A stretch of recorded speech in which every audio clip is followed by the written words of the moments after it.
ఒక మాట చెప్పాను, ఎంతమంది పిల్లలుంటే అంతమందికి ఇస్తానన్న ఆంక్షలే లేవన్నాను. అంత మునిపేం చెప్పారు?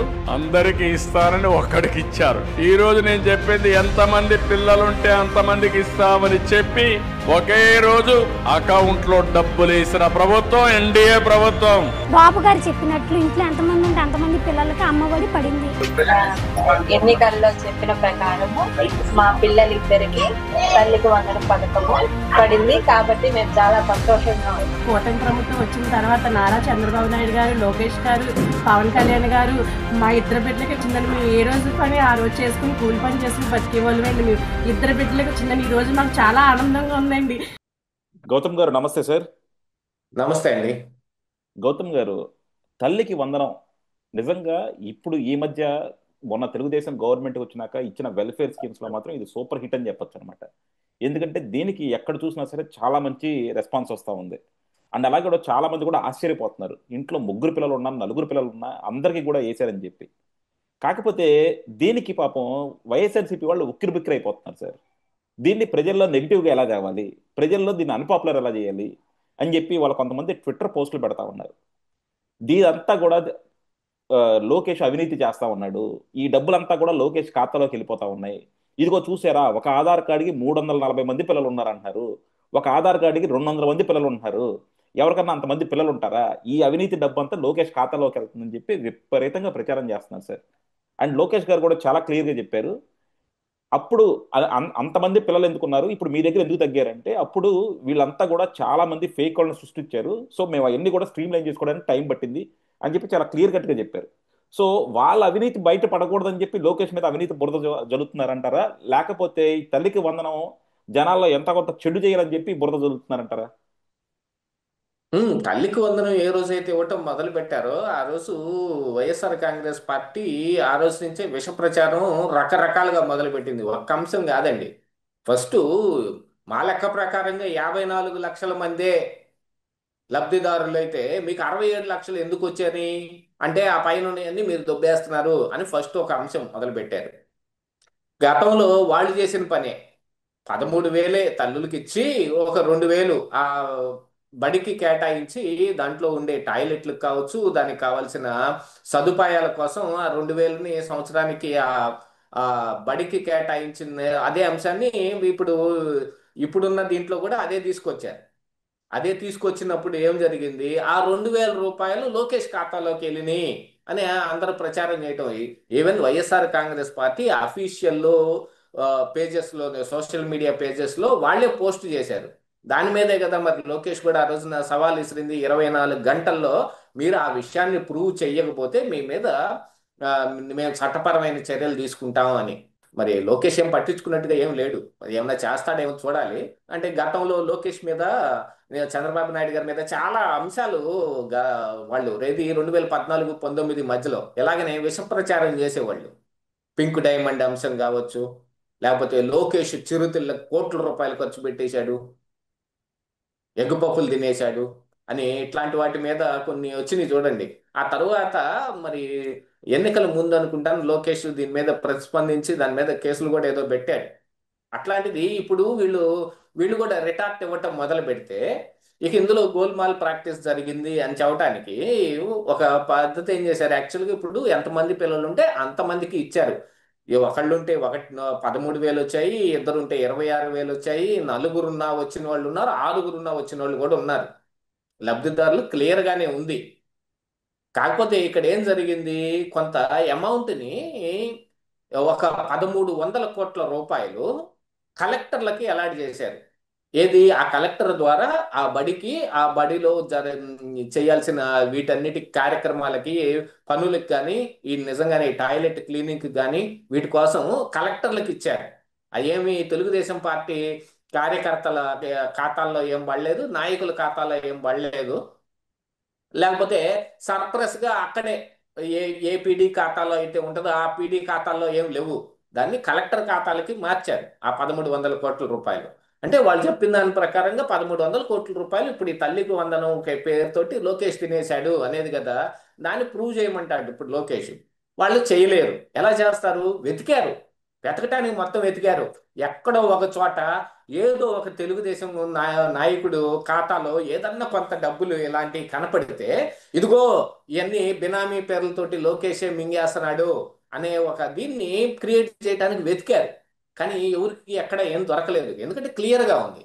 ఇక ఇక తర్వాత దీనికి ఏ అంశం, ఎవరో ఒక ముస్లిం యువతికి 6 పిల్లలు ఉన్న దానికై ఆ, ఆవిడ అకౌంట్లో చాలా పెద్ద అమౌంట్ పడింది. ఆవిడతోటి టెస్టిమోనియల్స్ లాగా ఇప్పుడు ఇప్పుడు ఈ పాస్టర్లు చెప్పిస్తారు చూడండి, అలాగా టెస్టిమోనియల్స్ లాగా మరి తెలుగుదేశం కూడా వాళ్ళు కొంచెం ఇది చేసుకోవటానికి మీడియా త్రూ చేసుకుంటుంటే, ఆవిడ మరి వాళ్ళ దేవుణ్ణి కదా కొలుచుకుంటది ఆవిడ. మరి ఆ అల్లా కృపతోటి వచ్చినాయి అని అందంటే, ఇదిగో ఎవడేం మాటలు మాట్లాడుతుందో చూడండి, ఇదిగో మతాల మధ్య ఈ విద్వేషం తీసుకురావడానికి ఇట్లాంటివన్నీ చేస్తున్నారని ఒక ప్రచారం చేయబోయారు. ఇంకా దాని తర్వాత ఏమైంది, ఇప్పుడు ఒక ఆధార్ కార్డు మీద 340 మంది పిల్లలు ఉన్నారు, ఈ అమౌంట్ మొత్తం వాళ్ళ దాంట్లోకి వెళ్ళింది అని అంటే అవన్నీ వీళ్ళు నొక్కేయటానికే జరిగింది అనే దాంట్లో. ఆ ఆధార్ కార్డు మీద ఇంత ముందు గతంలో మీకు చూసారంటే ఈ పెన్షన్లు కానీ లేకపోతే ఈ అమ్మఒడి ఇట్లాంటి పథకాలు కానీ జగన్మోహన్ రెడ్డి తగ్గించేయటానికి ఒక కొత్త రూల్ ఒకటి తీసుకొచ్చాడు. ఇప్పుడు వీళ్ళు కూడా అదే పాటిస్తున్నారు, అదేం ఎత్తేలేదు ఈ కూటమి ప్రభుత్వం. కానీ ఆ రోజున 300 యూనిట్ల పైన కరెంటు కాల్చుకునే వాళ్ళందరిది కట్ చేసేయటం కోసం ఈ ఆధార్ కార్డుకి ఏ మీటర్ అయితే లింక్ అయి ఉందో ఆ మీటర్లో ఉన్నదాన్ని వాళ్ళు చూసి వాళ్ళకి మీ పథకం కట్ చేసేస్తాం అని నోటీసులు ఇచ్చారు. అప్పుడు అందరు కలిసి కరెంట్ ఆఫీస్కి పరిగెత్తితే అప్పుడు చాలా అంశం బయటపడింది. ఏందనుకుంటున్నారు, ఒక్కొక్క ఆధార్ కార్డు మీద వాళ్ళకి సంబంధం లేని మీటర్లు కూడా చాలా దాని మీద నోట్ అయి ఉన్నాయి. ఇవన్నీ మా మీటర్లు కాదని తీసేపించుకున్నారు. అలాంటివి నేను చాలా చూసాను గతంలో జగన్మోహన్ రెడ్డి టైంలో. ఈ పెన్షన్లు దినప్పుడు ఆధార్ కార్డు తీసుకొని మరి కరెంట్ ఆఫీస్కి వెళ్తే కరెంట్ ఆఫీస్లో వీళ్ళకి సంబంధం లేని మీటర్లన్నీ ఆధార్ కార్డుకే ఉన్నాయి. అంటే గతంలో ఎవరో ఈ మీటర్లన్నిటికీ ఆధార్ కార్డు లింక్ చేసే సమయంలో వాళ్ళు అప్పుడు కొంతమంది వాళ్ళకి ఎవరు కాంట్రాక్ట్ ఇచ్చి ఉంటారు కదా, ఆ ఇచ్చిన వాళ్ళు చేసిన పొరపాట్లు ఇవన్నీ వాళ్ళ చేతికి వచ్చిన ఆధార్ కార్డు కొట్టిపాడేశారు. అలాగే చాలా ఆ సమయంలో చూస్తే మా మా ఆధార్ కార్డుల మీద కూడా కొ- మాకు సంబంధం లేని 3 మీటర్లు ఉన్నాయి నా ఆధార్ కార్డు మీద. వాటిని నేను కూడా తీసేపించుకొని వచ్చాను. అలాగనే ఇప్పుడు ఏమవుద్ది, ఇట్లాగా కొన్ని మానవ తప్పిదాల మూలాన కొన్ని ఇలా జరుగుతాయి, ఎక్కడో కొన్ని జరుగుతాయి.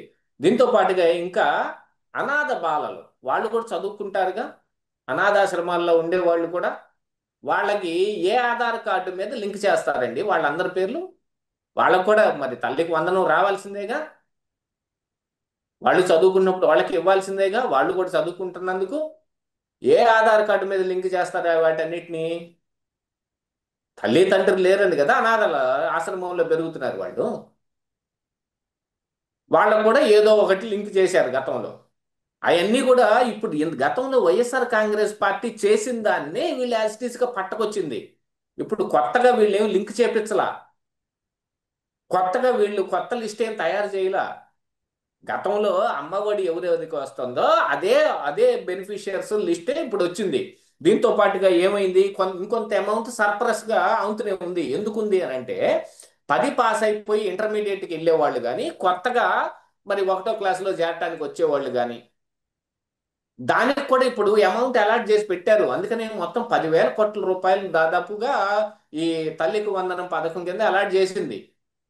అందులో 1,300 కోట్లు కలెక్టర్ల ఖాతాలకు వెళితే బడికి కావలసిన సదుపాయాల కోసం 8,000 కోట్లు దాదాపుగా ఏమో ఈ వీళ్ళందరికీ తల్లులందరికీ ఖాతాల్లో వేసి పంచబడితే ఇంకొంత అమౌంట్ ఏమిటి ఈ కొత్తగా చేరే వాళ్ళకి, లేకపోతే ఇక్కడి నుంచి మరి ఇంటర్మీడియట్కి వెళ్ళే వాళ్ళకి. వాళ్ళు ఇంకా జాయిన్ అయ్యి ఉండరు కదా, జూన్ 12వ తారీఖుకి కొత్తగా అప్పుడే జాయిన్ అవ్వాలి. వాళ్ళు వచ్చి జాయిన్ అయిన తర్వాత వాళ్ళకి ఇవ్వాల్సిందేగా. దానికోసము ఇక్కడ ఇంటర్మీడియట్కి వెళ్తారు, వీళ్ళ కోసము ఈ అన్నిటినీ వాళ్ళు తీసి పెట్టడం జరిగింది. వీటన్నిటిని కూడా ఒక మ్యానిపులేషన్ లాగా చూపించే, బూచిలాగా చూపించే ప్రయత్నం చేస్తున్నారు. కాకపోతే ఆ ఆ మాటలు నమ్మే వాళ్ళు ఈ రోజున వైఎస్ఆర్ కాంగ్రెస్ పార్టీ నాయకులు చెప్పే ఒక్క మాటను కూడా ఒక్క ప్రజానికం కూడా నమ్మేటట్లేదు. ఆ ఏదో లేవయా, తల్లికి వందనం, నాన్నకి దండం అని అనుకుంటానే వైసీపీ కార్యకర్తలు కూడా వాళ్ళ ఇళ్లలో ఉన్న పిల్లలకి ఇద్దరుకుంటే 26,000, ముగ్గురుకుంటే 39,000 తీసుకున్నారండి.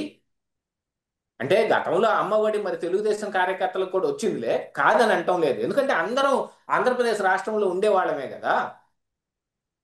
కానీ వైసీపీ చేసే ప్రచారం, ఈ విష ప్రచారం ఏదైతే ఉందో దీని మీదనే మరి మొన్న విద్యాశాఖ నుంచి కూడా ఒక సర్క్యులర్ ఒకటి రిలీజ్ అయినట్టుంది, నిన్ననో కొన్ని పత్రికల్లో ఇలా రాస్తున్నారు. వీటి మీద మేము తగిన చర్యలు తీసుకోబడతాయి, ఈ విషయాలన్నింటినీ ప్రజలు దృష్టిలో పెట్టుకుని నమ్మబాకండి అని క్రిస్టల్ క్లియర్ గా ఏమేమికి ఏందెందుకు దేనికి తీసి పెట్టిన మొత్తం కూడా రిలీజ్ చేయటం జరిగింది. కాకపోతే ఈ డబ్బులు పడిన దాంట్లో అంటే గత సంవత్సరం రావాల్సింది రాలేదు యాక్చువల్గా. ఈ సంవత్సరం ఈ ఈ ఇంత పెద్ద మొత్తంలో వచ్చేటప్పటికి, ఎందుకంటే జగన్మోహన్ రెడ్డి గతంలో వేసిన మొదట్లో 13,000 ఒకేసారి వేసిన, తర్వాత విడతల వారీగా చేశాడు. కానీ ఇప్పుడు అలా కాదు, ఒకటేసారి ఎంతమంది ఉంటే అంతమందికి పడేటప్పటికి ప్రజల్లో చాలా పెద్ద పాజిటివ్ వైబ్ వచ్చేసింది. ఎస్పెషల్లీ ఇప్పుడు లోకేష్కి ఎక్కువగా బాగా ఫేవరబుల్గా ఈ ఉన్న ఇది మొత్తం మారింది. ఒక్క తల్లికి వందనం దెబ్బకండి, దీనికంటే ముందుగా కేకే సర్వే ఒకటి వచ్చింది చూశారు. కేకే ఆ రోజున ఒక సర్వే చేసి నేను వెబ్సైట్లో పెడతాను, వచ్చే వాళ్ళందరికీ అమ్ముతాను, అవును. ఆ ఎమ్మెల్యేలు వాళ్ళకి ఇప్పుడు ఎఫ్ఎంసీజీలో మనం ఏదో కొట్లో కొనుక్కోవాలంటే సోప్ పోంగానే రెడీగా ఉంటుంది, కానీ సర్వేలు అయితే రెడీగా ఉండట్లేదని. కానీ ఆయన చేసిన సర్వే సేస్ అయిపోగానే తల్లికి వందనం వేయగానే మొత్తం వెనక్కిపోయింది, మొత్తం తారుమారు అయిపోయింది. 19 మంది మీద 30% కంటే తీవ్ర వ్యతిరేకత ఉంది, ఫలానా అంతమందికి ఇది ఉంది, వీళ్ళందరూ తిరిగి గెలవరు, సీమలో కూటమికి మొత్తం మటాష్ అని తమ్నైల్స్ రావటం కానీ, ప్రభ తగ్గిపోతున్న కూటమి అని కానీ, వీటన్నిటిని ఒక్క దీంతోనే తీసేశారు. ఇక రేపు 20వ తారీఖు నుంచి మరి ఆ అన్నదాత సుఖీబాబు కూడా వస్తే మరి ఇంకేమైందో తెలియదు. సర్వేలు ఎప్పటికప్పుడు చేసుకుంటే బెటర్గా ఉంది.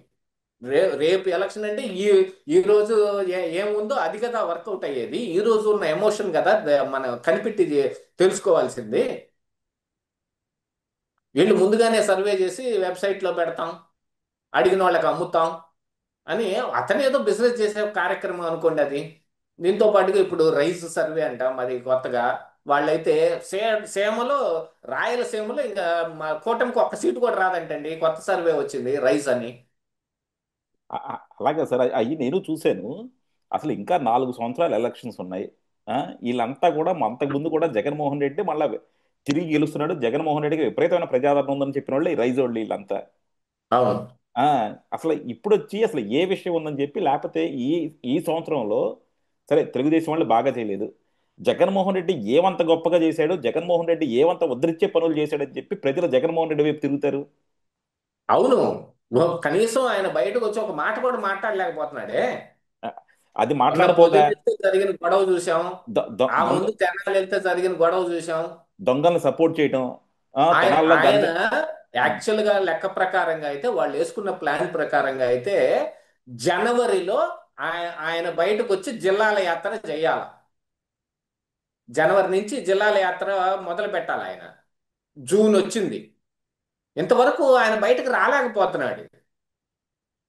ఆ పొదిలి కూడా ఎందుకు వెళ్ళాడు అని అంటే అక్కడ అది మొత్తం వైఎస్ఆర్సీపీ బెల్టే, ఆ చుట్టుపక్కల ప్రాంతాలు మొత్తం ఎక్కువ మంది జనాలు వస్తారని ఆడికి వెళ్ళాడు. మిర్చి యార్డుకి వెళ్తే అక్కడ జరిగిన ఈ గందరగోళం కూడా చూశాం కదా. అక్కడేమో టిక్కీలు మిర్చి ఎత్తకపోయి దొబ్బుకుపోయి అమ్మేసుకున్నారు, ఇక్కడేమో చెక్కుళ్ళు కట్టిన ఈ పొగాకులు మొత్తం తొక్కేశారు.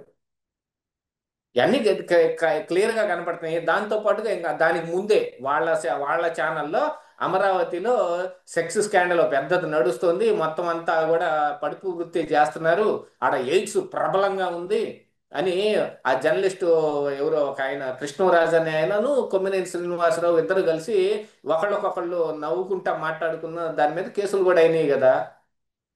దాని మీద నిరసన చెప్పటానికే, తెలియజేయటానికి కేవలం 40 మందేగా వెళ్ళింది జగన్మోహన్ రెడ్డి. అదే ప్లాన్ చేసి మరి టీడీపీ పంపించిందంటే ఈ రోజున టీడీపీకి పోగేయదలుచుకుంటే ఎంతమంది వస్తారండి కార్యకర్తలు? జగన్మోహన్ రెడ్డి కోసం వచ్చిన చెప్పి ఏదో చెబుతున్నా, మా ట్వీట్ కూడా పెట్టినట్టున్నాడు జగన్మోహన్ రెడ్డి. 40 మంది వచ్చారు, మా దగ్గర 40,000 మంది ఉన్నారు, మేము ఊ అని అంటే పీస్ మిగలదని. చంద్రబాబు నాయుడు ఇప్పుడు కూటమి ప్రభుత్వం ఊ అన్నన్ని వాళ్ళకున్న కార్యకర్తలు మొత్తం అందరి ఇళ్ల మీదకు తోలటం మొదలు పెడితే, ఏది జగన్మోహన్ రెడ్డి చేశాడు చూడండి ఆ రోజున తెలుగుదేశం పార్టీ ఆఫీస్ మీదకి. అలా మొదలు పెడితే ఎవరు మిగలరు. 40 మందే ఎందుకు వెళ్తారు ప్లాన్ చేస్తే? ప్లాన్ చేస్తే వాళ్ళు కూడా 40,000 మందిని పంపించేవాళ్ళు కదా. ఏం చేయాలో అర్థం కాని పరిస్థితుల్లో, అంటే ఇప్పుడున్న దాని ప్రకారంగా చంద్రబాబు నాయుడు స్కీములు ఇవ్వడు, ఎగ్గొట్టేస్తాడు అని వాళ్ళ జగన్మోహన్ రెడ్డి వాళ్ళందరికీ చెప్పాడు, కార్యకర్తలకి నాయకులకి మొత్తానికి. అదే చెప్పి చెప్పి చెప్పి వాళ్ళు కూడా అట్నే అనుకొని నమ్మేశారు వాళ్ళు. ఆల్ ఆఫ్ సడన్ స్కీమ్ ఒకటి ఇంప్లాంట్ చేయబడి అది ఆచరణలోకి తీసుకొచ్చేటప్పటికి జీర్ణించుకోలేకపోతున్నారు. రేపు మరి అన్నదాత సుఖీబాబు వచ్చినప్పుడు ఏం చేస్తారో తెలియదు. మరి ఆగస్టులో మళ్ళీ మరి మహిళలందరికీ ఫ్రీ బస్సు వచ్చినప్పుడు కానీ, లేకపోతే ఆడబిడ్డ నిధి వచ్చినప్పుడు కానీ అప్పుడేమైందో ఇంకా అసలుకేం తెలియదు పరిస్థితి. కాకపోతే ఏంటంటే ఈ పాజిటివ్ వైపు ఎన్నాళ్ళు నిలబడుతుంది, ఈ ఇచ్చిన డబ్బులు ఎంతకాలం మరి ఈ కూటమి ప్రభుత్వాన్ని మీద పాజిటివ్ చూపించగలుగుతాయి అనేది మనం అసెస్మెంట్ చేయటం అంత కష్టమే. ఎందుకంటే ఎప్పుడైనా సరే వ్యతిరేకత ఏముంది, ఒక చిన్న అంశంలో రావచ్చు, ఏదో ఒక అంశంలో రావచ్చు. డైరెక్ట్గా ప్రభుత్వం మీదనో లేకపోతే అధినాయకుడైన చంద్రబాబు నాయుడు గారి మీదనో రాకపోవచ్చు, కానీ లోకల్గా ఉండే ఎమ్మెల్యేల మీద వచ్చే అవకాశం ఉంటుందిగా. కానీ జగన్మోహన్ రెడ్డికి చంద్రబాబు నాయుడికి పోలిక పెట్టుకున్నప్పుడు ప్రజలు ఏం భావిస్తారు అని అంటే అప్పుడు ఈ పథకాలన్నీ వర్కౌట్ అవుతాయి. డెఫినెట్ గా వీటన్నిటిని చూసుకుని ఈ రోజున మరి వైసీపీ ఏదో ఒక దుష్ప్రచారం చేయాలి. కనీసం వాళ్ళకున్న మిగిలిన క్యాడర్ అన్నా కూడా మనం అట్లానే నిలబెట్టుకోవాలంటే ఇవన్నీ కావాలి అని వాళ్ళు చేస్తున్న ఒక విఫల ప్రయత్నం ఇది. వైఎస్ఆర్సీపీ వాళ్ళు ఏంటంటే ఎంత దాన్నైనా సరే దానికి నెగిటివిటీ ఎలా తెద్దామని ఆపాదిద్దామని చూస్తూ ఉంటారు. ఎందుకంటే మనం చూసాం, ఎన్టీఆర్ పుట్టినరోజు చేసుకుంటున్నాడు అనుకోండి, లక్ష్మీ భారతం తీసుకొస్తారు. ఎప్పుడు కూడా తెలుగుదేశం వాళ్ళు వైఎస్ఆర్ రాజశేఖర రెడ్డి పుట్టినరోజు నాడు కానీ, రాజశేఖర రెడ్డి చనిపోయిన రోజు నాడు కానీ రాజకీయం చేసింది నేను చూడాల. కానీ జగన్మోహన్ రెడ్డి ఎన్టీఆర్ బర్త్డేకి రాజకీయం చేస్తాడు, ఎన్టీఆర్ చనిపోయిన దానికి రాజకీయం చేస్తాడు. రాజకీయం చేయటం, విష ప్రచారం చేయటం, అబద్ధాలు ప్రచారం చేయటం, బూతులు తిట్టడం తప్ప వేరే రాజకీయం తెలియదు అనేది భ్రమలోనే బతుకుతా ఉన్నాడు. కాకపోతే ఇప్పటికీ కూడా ఎంతో కొంతమంది జగన్మోహన్ రెడ్డిని చేసుకునేది ఏంటంటే వెల్ఫేర్ బాగా ఇస్తాడని. కానీ ఆ వెల్ఫేర్ ఎప్పుడైతే చంద్రబాబు జగన్ కన్నా మెరుగ్గా చేస్తున్నాడో డెఫినెట్గా ఆ పాజిటివిటీ కూడా జగన్మోహన్ రెడ్డికి పోతుంది. సో అంటే ఈ రోజు ఉన్న రాష్ట్రానికి మనకి వెల్ఫేర్ స్కీమ్లు కష్టమైనా సరే జగన్మోహన్ రెడ్డి అనేవాడిని రేపొద్దున ప్రజల నుంచి దూరంగా పెట్టడానికి, మళ్ళీ అధికారం నుంచి దూరంగా పెట్టడానికి మాత్రం ఈ వెల్ఫేర్ స్కీమ్లు మనం ఇవ్వాల్సిందే, మనం ఆదరించాల్సిందే అన్నట్టు తయారైంది. థ్యాంక్ యూ అండి. Thank you.